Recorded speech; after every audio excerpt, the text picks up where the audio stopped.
안녕하세요. 터미입니다. 오늘 들려줄 무서운 이야기는요. 저번 시간에 이어서 박보살 이야기 12화를 들려드릴 건데요. 오늘은 동물령과 인과응보에 관한 이야기고요.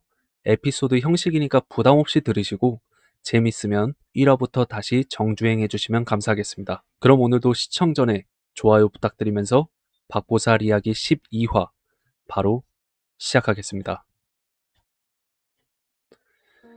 오늘은 고양이에 관한 이야기를 해보려고 해. 옛날 어른들은 고양이를 보고 흔히 요물이라고 부르잖아. 진짜인지 모르겠지만 고양이는 수맥이 흐르는 곳에 잘 모인다는 속설이 있더라고. 게다가 강아지랑은 다르게 독립적이고 도도한 성향이 강해서 다들 그렇게 생각하시는 것 같아. 때는 몇 년 전 겨울, 박보살이 대전에서 일하던 시절의 이야기인데 주말을 맞아 대구로 내려온 박보살네 집에 놀러 간 적이 있었어. 그날 마당에서 김장독을 묻으려고 열심히 삽질을 하던 친구를 뒤로 한 채 나는 화장실에 들어가 숨어 있었지. 그런데 갑자기 밖에서 누군가랑 크게 싸우는 소리가 들리는 거야.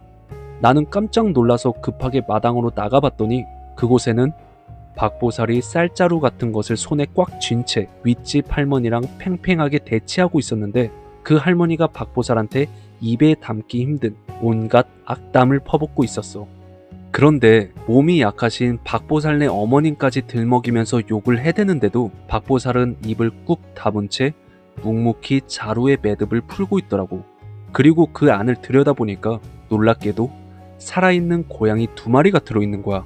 평소에 박보살이 입을 다물고 있으면 진짜 화가 머리 끝까지 났다는 뜻이라서 나는 싸움을 말리려고 할머니를 진정시키며 대화에 끼어들었지. 그러니까 그 할머니가 나를 붙잡더니 자기 아들이 몸이 아파서 점쟁이한테 가봤는데 아픈 이유가 집 주변에 있는 고양이들 때문이라고 했대. 그래서 고양이들을 잡아서 건강원에 갖다 주려던 참이었는데 박보살이 앞을 가로막고 자루를 빼앗았다는 거야. 솔직히 고양이를 건강원에 보낸다는 소리에 속이 뒤집혔지만 꾹 참고 건강원에서 고양이를 사가지도 않을 뿐더러 그건 불법이라서 잡혀간다고 차분하게 타일렀어. 다행히 법에 걸린다는 소리에 찔렸는지 할머니는 입을 삐죽거리면서 마당에 침을 뱉고는 돌아가시더라고. 그렇게 상황이 정리된 후에 박보살한테 내막을 물어보니까 아까 마당을 파고 있었는데 자꾸 어디선가 애처로운 울음소리가 들렸다는 거야.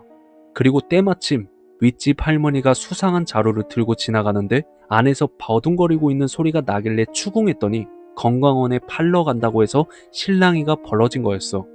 박보살은 도대체 어떤 무당이 그런 짓을 시켰냐면서 지들이 평소에 살생을 많이 해서 아픈 걸 애꿎은 짐승 탓으로 돌린다고 분통을 터뜨리더라고.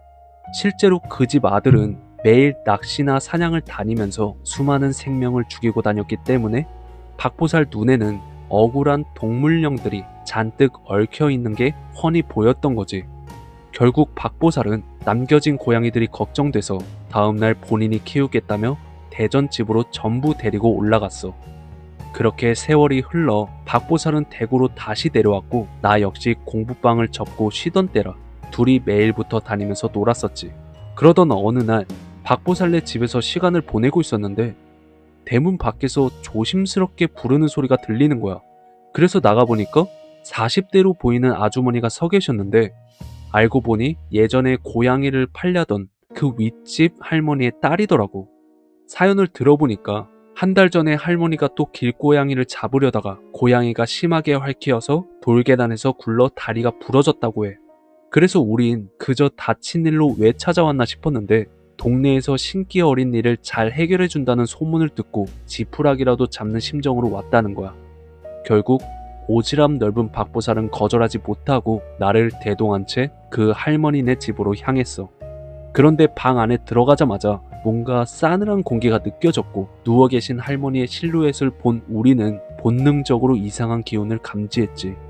왜냐면 할머니가 평범하게 누워있는 게 아니라 마치 4발 달린 짐승이 몸을 동그랗게 웅크리고 있는 듯한 자세로 누워 계셨거든.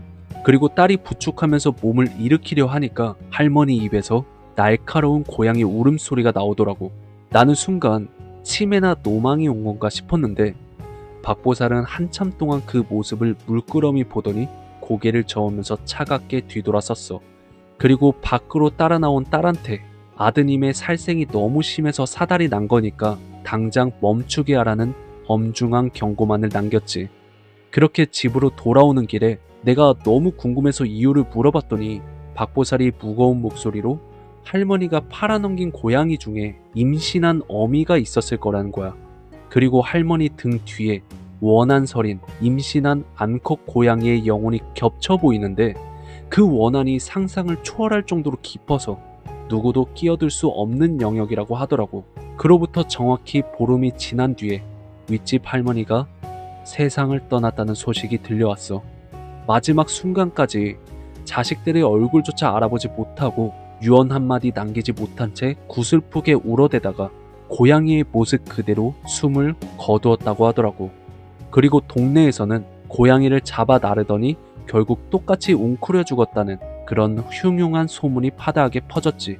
나는 할머니의 쓸쓸한 결말에 마음이 복잡해져서 왜 끝까지 돕지 않았냐고 물어봤더니 박보살이 한숨을 쉬면서 하는 말이 솔직히 가망도 없었고 함부로 개입하려고 했다간 그 원혼이 자신한테 덤벼들 기세였다는 거야.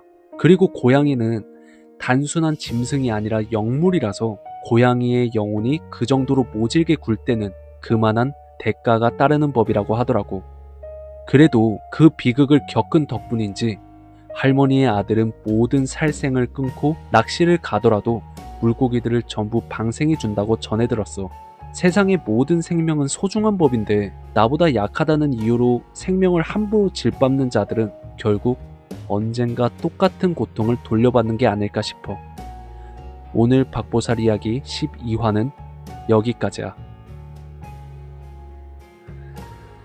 오늘 이야기도 굉장히 교훈이 있는 이야기였네요. 동물들을 괴롭히는 사람들은 정말 큰 벌을 받는 게 맞는 것 같아요. 특히 고양이는 영물이라고 하잖아요. 그런 걸 안 믿는 사람들도 있겠지만 절대로 생명을 괴롭히는 일이 없었으면 합니다. 그럼 오늘도 재밌게 들었으면 좋아요 부탁드리고요. 다음 시간에는 박보살 이야기 13화로 오후 6시에 찾아오겠습니다.